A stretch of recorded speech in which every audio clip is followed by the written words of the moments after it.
ऐसे बोल के भी नहीं आया, ऐसे ही आ गया था। ऐसा तो कुछ नहीं बोला। ಸ್ನೇಹಿತರೆ ನಮಸ್ಕಾರ, ನಾನು ನಿಮ್ಮ ರಾಕೇಶ್ ಆರುಂಡಿ. ಅಪ್ಪ ಅಂದರೆ ಆಕಾಶ ಅನ್ನೋ ಒಂದು ಮಾತಿದೆ. ಮಕ್ಕಳ ಬಾಳು ಹಸನಾಗಿರಬೇಕು, ಚೆನ್ನಾಗಿರಬೇಕು ಅಂತ ಜೀವನದುದ್ದಕ್ಕೂ ಕಷ್ಟಗಳನ್ನು ತಾನೇ ನುಂಗಿ ತ್ಯಾಗ ಮಾಡ್ತಕ್ಕಂಥ ತಂದೆ. ಮಕ್ಕಳ ಬದುಕಿಗೆ ಚೈತನ್ಯ ತುಂಬುವಂಥ ಅಪ್ಪನ ಬಗ್ಗೆ ಎಷ್ಟು ಹೊಗಳಿದ್ರೂ ಕೂಡ ಸಾಲೋದಿಲ್ಲ. ಸ್ನೇಹಿತರೆ, ಇದೀಗ ಗುಜರಾತ್ ಫ್ಲೈಟ್ ಕ್ರ್ಯಾಶ್ನಲ್ಲಿ ತನ್ನ ಮಗನನ್ನು ಕಳೆದುಕೊಂಡಂಥ ಅಪ್ಪನ ಕಣ್ಣೀರಿನ ಕತೆ ಕೇಳಿದ್ರೆ ಎಂಥವರ ಕಣ್ಣಾಲಿಗಳು ಕೂಡ ತುಂಬಿ ಹೋಗುತ್ತವೆ. ಕಳೆದ ದಿನವಷ್ಟೇ ಎಲ್ಲರೂ ಕೂಡ ಇದೇ ಫಾದರ್ಸ್ ಡೇಯನ್ನು ಸೆಲೆಬ್ರೇಟ್ ಮಾಡಿದ್ದೀವಿ. ಇದೇ ಮೊಬೈಲ್ ಸ್ಟೇಟಸ್ಗಳಲ್ಲಿ ಅಪ್ಪನ ಫೋಟೋವನ್ನು ಇಟ್ಟು ಕೆಲವೊಂದು ಅಡಿ ಬರಹಗಳನ್ನು ಕೂಡ ಬರೆದುಕೊಂಡಿದ್ದೀವಿ. ಆದರೆ ಇಲ್ಲೊಬ್ಬ ತಂದೆ ಅದೇ ಫಾದರ್ಸ್ ಡೇ ದಿನ ಇದೇ ಗುಜರಾತ್ ಫ್ಲೈಟ್ ಕ್ರ್ಯಾಶ್ ಆದಂತಹ ಆ ಸ್ಥಳದಲ್ಲಿ ಹೋಗಿ ಬಿಕ್ಕಿ ಬಿಕ್ಕಿ ಅಳ್ತಾ ಇದ್ದಾರೆ. ತನ್ನ ಮಗನ ಬಾಡಿಯನ್ನು ಕೊಟ್ಟು ಬಿಡಿ ಅಂತ ರೋಧಿಸ್ತಾ ಇದ್ದಾರೆ. 2 ವರ್ಷಗಳಿಂದ ಅಪ್ಪನ ಮುಖವನ್ನು ನೋಡದೇ ಇರತಕ್ಕಂಥ ಮಗ ಮೊದಲ ಬಾರಿಗೆ ಭಾರತಕ್ಕೆ ಸರ್ಪ್ರೈಸ್ ಕೊಡಬೇಕು ಅಂತಲೇ ಬಂದು ಸುಟ್ಟು ಭಸ್ಮವಾದಂಥ ಕತೆ ಇದು. ಈತ ತನ್ನ ಮಗ ಹಾಗೂ ಸೊಸೆಯ ಬಾಡಿ ಕೊಡಿ ಅಂತ ಸಿವಿಲ್ ಆಸ್ಪತ್ರೆಗೆ ಹಾಗೂ BJ ವೈದ್ಯಕೀಯ ಕಾಲೇಜಿಗೆ ಪದೇ ಪದೇ ಭೇಟಿ ಕೊಡ್ತಾ ಇರತಕ್ಕಂಥ ದೃಶ್ಯಗಳೇ ಮನಕಲುಕುವಂತಿವೆ. ಹಗಲು ರಾತ್ರಿ ಅದೇ ಆಸ್ಪತ್ರೆಯ ಮುಂದೆ ಕೂತ್ಕೊಂಡು ಅಳ್ತಾ ಇರತಕ್ಕಂಥ ದೃಶ್ಯಗಳಂತೂ ಘನಘೋರ. DNA ಕನ್ಫರ್ಮೇಷನ್ಗೆ ಅಟ್ಲೀಸ್ಟ್ 72 ಅವರ್ಸ್ ಬೇಕಾಗುತ್ತೆ ಅಂತ ಹೇಳಿ ವೈದ್ಯಕೀಯ ಅಧಿಕಾರಿಗಳು ಅರ್ಥ ಮಾಡಿಸ್ಲಿಕ್ಕೆ ಪ್ರಯತ್ನ ಪಡ್ತಾ ಇದ್ದಾರೆ. ಆದರೆ ತಂದೆಯ ನೋವು ಹೇಳತೀರದಾಗಬಿಟ್ಟಿದೆ. ಸ್ನೇಹಿತರೆ, ಆ ತಂದೆ ಬಿಚ್ಚಿಟ್ಟಂಥ ಕೆಲವೊಂದು ನೋವಿನ ಕತೆ ಇಲ್ಲಿದೆ. ಯಾಕೆಂದರೆ ಆ ಮಗ ಮತ್ತು ಸೊಸೆ ಯಾವ ರೀತಿಯಾಗಿ ಸರ್ಪ್ರೈಸ್ ಕೊಡಲಿಕ್ಕೆ ಬಂದರು, ಕೊನೆಗೆ ಆ ಫ್ಲೈಟನ್ನು ಹತ್ತಿಸಿದಂಥ ಸಂದರ್ಭ ಅವೆಲ್ಲವನ್ನೂ ಕೂಡ ಡೀಟೇಲ್ ಆಗಿ ಹೇಳುವಂಥ ಪ್ರಯತ್ನ. ಅಹಮದಾಬಾದ್ ವಿಮಾನ ದುರಂತ, ಅಲ್ಲಿ ತಮ್ಮವ್ರನ್ನ ಕಳೆದುಕೊಂಡಂಥ ಕುಟುಂಬಗಳಲ್ಲಿ ಒಬ್ಬೊಬ್ಬರದ್ದು ಕಣ್ಣೀರಿನ ಕತೆ ಇದೆ. ಅವೆಲ್ಲವೂ ಕೂಡ ನೀವು ಕೇಳಿದ್ದೀರಿ. ಆದರೆ ಗುಜರಾತ್ನ ಅಹಮದಾಬಾದ್ ನಿವಾಸಿಯಾಗಿರ್ತಕ್ಕಂಥ ಅನಿಲ್ ಅಂಬಾಲಾಲ್ ಪಟೇಲ್ ಕುಟುಂಬದ ಕತೆ ಮಾತ್ರ ಚಿತ್ರ ವಿಚಿತ್ರ, ಹೃದಯ ವಿದ್ರಾವಕ. ಈ ದೃಶ್ಯಗಳಲ್ಲಿ ನೀವು ನೋಡ್ತಾ ಇದ್ದೀರಲ್ವ, ಈ ದುರಂತ ನಡೆದ ಕ್ಷಣದಿಂದಲೂ ಕೂಡ ಇದೇ ಅನಿಲ್ ಅಂಬಾಲಾಲ್ ದಿಗ್ಭ್ರಾಂತರಾಗಿ ಹೋಗಿಬಿಟ್ಟಿದ್ದಾರೆ. 2022ರಿಂದ ಮಗನನ್ನು ನೋಡಲೇಬೇಕು ಅಂತ ಭಾರತದಲ್ಲಿ ಅದೇ ಗುಜರಾತ್ನ ಅಹಮದಾಬಾದ್ನ ನಿವಾಸದಲ್ಲಿ ಕಾಯ್ದು ಕುಂತವರು. ಒಬ್ಬರು ಏಕಾಂಗಿಯಾಗಿ 7 ವರ್ಷಗಳ ಹಿಂದೆ ಇದೇ ಅನಿಲ್ ಅಂಬಾಲಾಲ್ ಪುತ್ರನಾಗಿದ್ದಂಥ ಹರ್ಷಿತ್ ಅವ್ರನ್ನ ಪೂಜಾ ಪಟೇಲ್ ಅನ್ನೋ ಯುವತಿಗೆ ಮದುವೆ ಮಾಡಿಕೊಟ್ಟಿದ್ರು. ತುಂಬ ಅದ್ದೂರಿಯಾಗಿ ಮದುವೆ ಮಾಡಿದ್ರು. ತುಂಬ ಹ್ಯಾಪಿ ಫ್ಯಾಮಿಲಿ ಅಂತಲೂ ಕೂಡ ಹೇಳ್ಬೋದು. ಹರ್ಷಿತ್ ಎಂಜಿನಿಯರಿಂಗ್ ಪದವೀಧರನಾಗಿದ್ದು ಲಂಡನ್ನ MNC ಕಂಪ್ನಿಯಲ್ಲಿ ಕೆಲಸವನ್ನು ಕೂಡ ಗಿಟ್ಟಿಸ್ಕೊಂಡಿದ್ರು. ಒಂದು ಒಳ್ಳೆ ಉದ್ಯೋಗದ ಜೊತೆಗೆ ಪತ್ನಿ ಜೊತೆ ಲಂಡನ್ನಲ್ಲೇ ಸೆಟ್ಲ್ ಆಗಿದ್ದರು. ಇನ್ನೂ ದುರಾದೃಷ್ಟ ಅಂತ ಹೇಳಿಬಿಟ್ರೆ, ಈ ಪ್ರಾಣಕ್ಕಿಂತ ಹೆಚ್ಚಾಗಿ ಪ್ರೀತಿಸ್ತಾ ಇದ್ದಂಥ ಕುಟುಂಬದಲ್ಲಿ ಅನಿಲ್ ಅವರು 6 ವರ್ಷಗಳ ಹಿಂದೆ ತಮ್ಮ ಮಡದಿಯನ್ನು ಕಳೆದುಕೊಳ್ಳಬೇಕಾಗಿ ಬರುತ್ತೆ. ಇತ್ತ ಮಗನೂ ಕೂಡ 2 ವರ್ಷಗಳ ಹಿಂದೆ ಅಪ್ಪನಿಂದ ದೂರಾಗಿ ಲಂಡನ್ನಲ್ಲೇ ವಾಸ್ತವ್ಯವನ್ನು ಹೂಡ್ತಾರೆ. ಅದಾದ ಮೇಲೆ ಹೆಚ್ಚಾಗಿ ನೆಚ್ಚಿಕೊಂಡಿದ್ದಂಥ, ಪ್ರೀತಿಸ್ತಾ ಇದ್ದಂಥ, ಹಚ್ಚಿಕೊಂಡಿದ್ದಂಥ ಮಗನನ್ನು ನೆನೆದು ಮಾನಸಿಕವಾಗಿ ಅನಿಲ್ ಅಂಬಾಲಾಲ್ ಕುಗ್ಗಿ ಹೋಗಿಬಿಟ್ಟಿದ್ರು. ಇನ್ನು ಸೊಸೆಗೆ ಮಕ್ಕಳಾಗದೇ ಇರೋ ಕಾರಣವಾಗಿ ಕಡಿಮೆ ವೆಚ್ಚದಲ್ಲೇ ಟ್ರೀಟ್ಮೆಂಟ್ ಕೊಡಿಸೋಣ ಅಂತ ಭಾರತದಲ್ಲೇ ಟ್ರೀಟ್ಮೆಂಟ್ ಮಾಡಿದ್ರೆ ಒಳ್ಳೆಯದು ಅನ್ನೋ ಒಂದು ಪ್ಲ್ಯಾನಿಗೆ ಮಗ ಮತ್ತು ಸೊಸೆ ಇಬ್ಬರು ಕೂಡ ಬಂದಿದ್ದರು. ಹರ್ಷಿತ್ ಅದಕ್ಕೋಸ್ಕರವಾಗಿ ಒಂದು ಸೂಪರ್ ಪ್ಲ್ಯಾನನ್ನು ಕೂಡ ಮಾಡಿದರು. ಅದು ಯಾವ ರೀತಿಯಾಗಿ ದುರಂತ ಅಂತ್ಯಕ್ಕೆ ಕಾರಣವಾಯಿತು ಅಂದರೆ, ಅಪ್ಪನಿಗೆ ನಾವಿಬ್ಬರು ಕೂಡ ಸರ್ಪ್ರೈಸ್ ಕೊಡೋಣ, ಅಪ್ಪ ಪ್ರತಿ ಬಾರಿ ಕೂಡ ವಿಡಿಯೋ ಕಾಲ್ ಮಾಡಬೇಕಾದ್ರೂ ತುಂಬ ದಿನಗಳ ಅಂತರ ಅಂಥೇಳಿ ತುಂಬ ವ್ಯಥೆಯನ್ನು ಪಡ್ತಾ ಇರ್ತಾರೆ.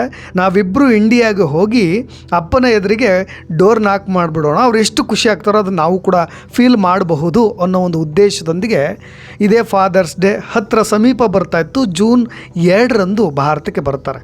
ಈ ವಿಷಯವನ್ನು ಅಪ್ಪನಿಗೆ ತಿಳಿಸದೆ ಮನೆಗೆ ಹೋಗಿ ಸರ್ಪ್ರೈಸ್ ಕೊಡೋ ಪ್ಲ್ಯಾನನ್ನು ಕೂಡ ಮಾಡ್ತಾರೆ. 2 ವರ್ಷಗಳಿಂದ ಮಗ ಸೊಸೆಯನ್ನು ನೋಡಿದ ತಂದೆಗೆ ಜೂನ್ 2ರಂದು ಬಾಗಿಲು ತೆಗೆದಾಗ ಆದ ಸಂತೋಷಕ್ಕೆ ಪಾರವೇ ಇರಲಿಲ್ಲ. ಮಗನನ್ನು ಕಂಡು ಕಣ್ಣಂಚಲಿ ಆನಂದ ಬಾಷ್ಪವನ್ನು ಸುರಿಸ್ತಾರೆ. ಆ ಸಂತೋಷಕ್ಕೆ ಮಿತಿಯೂ ಕೂಡ ಇರಲಿಲ್ಲ. ಯಾಕೆಂದರೆ ಇಂತಹ ಹ್ಯಾಪಿ ಫ್ಯಾಮಿಲಿಯ ಪುನರ್ಮಿಲನ ಸಂದರ್ಭ ಇದೆಯಲ್ಲ, ಅದು ಕೆಲವೇ ದಿನಗಳ ಅಂತರದಲ್ಲಿ ಯಾರೂ ಊಹಿಸದ ದುರಂತಕ್ಕೆ ಕಾರಣವಾಗಿದ್ದು ಮಾತ್ರ ಚಿತ್ರ ವಿಚಿತ್ರ. ಅಪ್ಪ ಮಾಧ್ಯಮಗಳ ಮುಂದೆ ನಾನಿನ್ನು ಒಬ್ಬಂಟಿ, ನನಗೆ ನನ್ನ ಮಗನ ಅವಶೇಷಗಳನ್ನಾದರೂ ಕೊಟ್ಟು ಬಿಡಿ ಅಂತ ಹೇಳಿ ಗದ್ಗದಿತರಾಗ್ತಾ ಇದ್ದರು.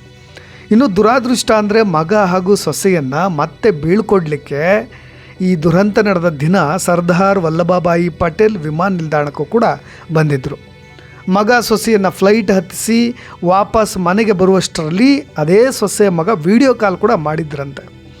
ಅದೇ ಭಾವುಕ ಸನ್ನಿವೇಶದಲ್ಲಿ ಮನೆಗೆ ಬಂದಾದ ಮೇಲೆ ಮತ್ತೆ ನನ್ನ ಮಗ ಸೊಸೆ ವೀಡಿಯೋ ಕಾಲ್ ಮಾಡಿದ್ರಲ್ಲ ಅಂತ ಅದೇ ಖುಷಿಯಿಂದ ಆ ವಿಡಿಯೋ ಕಾಲನ್ನು ರಿಸೀವ್ ಮಾಡಿದರು. ಇನ್ನೇನು ಟೇಕ್ ಆಫ್ ಆಗುವ ಮುನ್ನವೇ ಮಗ ಸೊಸೆ ಭಾವುಕರಾಗಿ ಅಪ್ಪನ ಜೊತೆ ವಿಡಿಯೋ ಕಾಲ್ನಲ್ಲಿ ಕೊನೆಯದಾಗಿ ಮಾತನಾಡಿದರು. ಅಪ್ಪನಿಗೆ ಫ್ಲೈಟನ್ನು ತೋರಿಸಿ ಮೊಬೈಲ್ ಜೇಬಲ್ಲಿಟ್ಟು ಕೆಲವೇ ಸೆಕೆಂಡ್ಗಳಾಗಿತ್ತಷ್ಟೇ ನಡೆಯಬಾರದ ಘಟನೆಯೊಂದು ನಡೆದೇ ಹೋಗ್ಬಿಡ್ತು. ಮನೆಯಲ್ಲಿದ್ದಂಥ ಅಪ್ಪನಿಗೆ ಟಿ ವಿ ನೋಡಿದ ಮೇಲೆ ಗೊತ್ತಾಗಿದ್ದು ಈ ಥರದೊಂದು ದೊಡ್ಡ ದುರಂತ ನಡೆದುಬಿಟ್ಟಿದೆ ಅಂತ. ನನ್ನ ಜೀವದ ಮಗ, ಪ್ರೀತಿಯ ಸೊಸೆ ನನ್ನನ್ನು ಮತ್ತೆ ಏಕಾಂಗಿಯಾಗಿ ಮಾಡಿ ಬಾರದ ಲೋಕಕ್ಕೆ ಪಯಣವನ್ನು ಬೆಳೆಸಿಬಿಟ್ರಲ್ಲ ಅಂತ ಕಣ್ಣೀರು ಇಟ್ಟುಬಿಟ್ರು. ಸ್ನೇಹಿತರೆ, ಇನ್ನೂ DNA ಮಾದರಿಯನ್ನು ಈಗಾಗಲೇ ಬಂದು ಹಾಸ್ಪಿಟ್ಲಿಗೆ ಬಂದು ಕೊಟ್ಟು ಹೋಗಿಬಿಟ್ಟಿದ್ದಾರೆ ಅವ್ರ ತಂದೆ.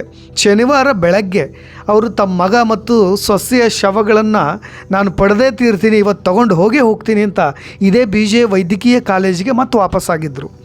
ನಾನು ಅವ್ರನ್ನ ನೋಡದೆ ವಿಶ್ರಾಂತಿ ಮಾಡೋದಿಲ್ಲ, ರೆಸ್ಟ್ ಮಾಡೋದೇ ಇಲ್ಲ, ಅದು ಸಾಧ್ಯವೂ ಇಲ್ಲ ಅಂತ ಕಣ್ಣೀರು ಇಡ್ತಾಯಿದ್ರು. ನಾನಿವತ್ತು ಮತ್ತೆ ಬಂದಿದ್ದೀನಿ, ಆದರೆ ಸಿಬ್ಬಂದಿ ಮಾತ್ರ ಭಾನುವಾರ ಸಂಜೆ ಎಲ್ಲ ಒಂದಿಷ್ಟು ಪ್ರೊಸೀಜರ್ ಇದೆ, ಅದನ್ನೆಲ್ಲವನ್ನು ಕೂಡ ಮುಗಿಸ್ಕೊಡ್ತೀವಿ ಅಂತ ಹೀಗೆ ತಳ್ಳಿ ಹಾಕ್ತಾ ಇದ್ದಾರೆ ಅಂತ. ಅನಿಲ್ ಸಿವಿಲ್ ಆಸ್ಪತ್ರೆ ಮತ್ತು BJ ವೈದ್ಯಕೀಯ ಕಾಲೇಜಿಗೆ ಪದೇ ಭೇಟಿ ಕೊಡ್ತಾ ಇದ್ದಾರೆ. ಅಲ್ಲಿನ ದೃಢೀಕರಣ ಪತ್ರಗಳು ಜೊತೆಗೆ ಅವೆಲ್ಲ ಒಂದು ಸರ್ಟಿಫೈ ಮಾಡೋ ಸೈನ್ಸ್ಗಳು ಇವೆಲ್ಲವುಗಳನ್ನು ಮುಗಿಸ್ತಾ ಇದ್ದಾರೆ. ಆದರೆ ನನ್ನ ಪ್ರೀತಿ ಪಾತ್ರರ ಅವಶೇಷಗಳನ್ನು ಮತ್ತು ವಾಪಸ್ಗೋಸ್ಕರ ಕಾಯ್ತಾ ಇದ್ದೀನಿ ಅನ್ನೋ ನೋವಿಗೆ ಅವರು ಕೂಡ ಏನೂ ಮಾಡದಾಗಿ ಬಿಟ್ಟಿದ್ದಾರೆ. ಅಲ್ಲಿ ಕಾಯ್ತಾ ಇರೋರು ಎಲ್ಲ ಕುಟುಂಬದವರು ನೋವು ಕೂಡ ಅದೇ. ಡಜನ್ಗಟ್ಟಲೆ ದುಃಖಿತ ಸಂಬಂಧಿಗಳೇ ಎಲ್ಲರೂ ಕೂಡ ಸೇರ್ಕೊಂಡ್ಬಿಟ್ಟಿರೋದು, ಒಬ್ಬೊಬ್ರದ್ದು ಒಂದೊಂದು ಕತೆ. ಇನ್ನು ಮುಂದೆ ಇದೇ ಅನಿಲ್ ಅಂಬಾಲಾಲ್ ಪಟೇಲ್ ಅವರು ಅಮೆಝಾನ್ ಡೆಲಿವರಿಯಲ್ಲಿ ಪಾರ್ಟ್ ಟೈಮ್ ಕೆಲಸವನ್ನು ಮಾಡ್ಕೊಂಡಿದ್ದವರು. ಇದಾದ ನಂತರ ನಾನು ಏನು ಮಾಡಬೇಕು, ನಾನು ಬದುಕಿದ್ದಾದರೂ ಏನು ಸಾರ್ಥಕ ಅನ್ನುವಂತೆ ಕಿತ್ತು ತಿಂತಾ ಇದ್ದವಂಥವ್ರಿಗೆ ನೋವುಗಳು, ಮಗನ ನೋವುಗಳು. ಹಾಗಾಗಿ ಭಾಳಷ್ಟು ಶೋಕವನ್ನು ವ್ಯಕ್ತಪಡಿಸ್ತಾ ಇದ್ರು. ಇದು ಅವರ ಕುಟುಂಬದ ನೋವಿನ ನುಡಿ. ಈ ಥರದ ಅನೇಕ ಕಥೆಗಳಿದ್ದಾವೆ. ಸದ್ಯದ ಅಪ್ಡೇಟ್ಸ್ ಸ್ನೇಹಿತರೆ, ಗುಜರಾತ್ನ ಅಹಮದಾಬಾದ್ನಲ್ಲಿ ಸಂಭವಿಸಿದಂಥ ಭೀಕರ ಏರ್ ಇಂಡಿಯಾ ವಿಮಾನದ ಅಪಘಾತದ ವಿವರಗಳನ್ನು ವಿಶ್ಲೇಷಣೆ ಮಾಡಲಿಕ್ಕೆ ಬೋಯಿಂಗ್ ತಜ್ಞರ ಟೀಮ್ ಒಂದು ಇವತ್ತು ಅಹಮದಾಬಾದ್ಗೆ ಬಂದಿತ್ತು. ಏರ್ ಇಂಡಿಯಾ ವಿಮಾನ ಅಪಘಾತ ಸಂಭವಿಸಿದಂಥ ಎಲ್ಲ ಸ್ಥಳಗಳನ್ನ ಪರಿಶೀಲನೆ ನಡೆಸಿತು. ಅಲ್ಲಿನ ವಿಮಾನದ ಅವಶೇಷಗಳನ್ನು ಕೂಡ ಟೆಸ್ಟ್ ಮಾಡಿತು. ಅದಾದ ಮೇಲೆ ತಜ್ಞರ ಟೀಮ್ ಕೂಡ ರಿಯಾಕ್ಟ್ ಮಾಡೋದು. ಸದ್ಯ ನಮಗೂ ಗೊತ್ತಿರೋದಿಷ್ಟೇ, ಪೂರ್ಣ ಪ್ರಮಾಣದ ಪರಿಶೀಲನೆ ಬಳಿಕ ಎಲ್ಲ ಸತ್ಯ ಗೊತ್ತಾಗುತ್ತೆ. ನಾವು ಕೂಡ ನಿಮ್ಮ ಹಾಗೆ ವೆಯ್ಟ್ ಮಾಡ್ತಾ ಇದ್ದೀವಿ. ಒಂದು ಈ ಬ್ಲ್ಯಾಕ್ ಬಾಕ್ಸ್ ಮತ್ತು ಫ್ಲೈಟ್ ಡೇಟಾ ರೆಕಾರ್ಡರ್ FDR ಅದನ್ನು ಕೂಡ ವಶಪಡಿಸ್ಕೊಂಡಿದ್ದೀವಿ.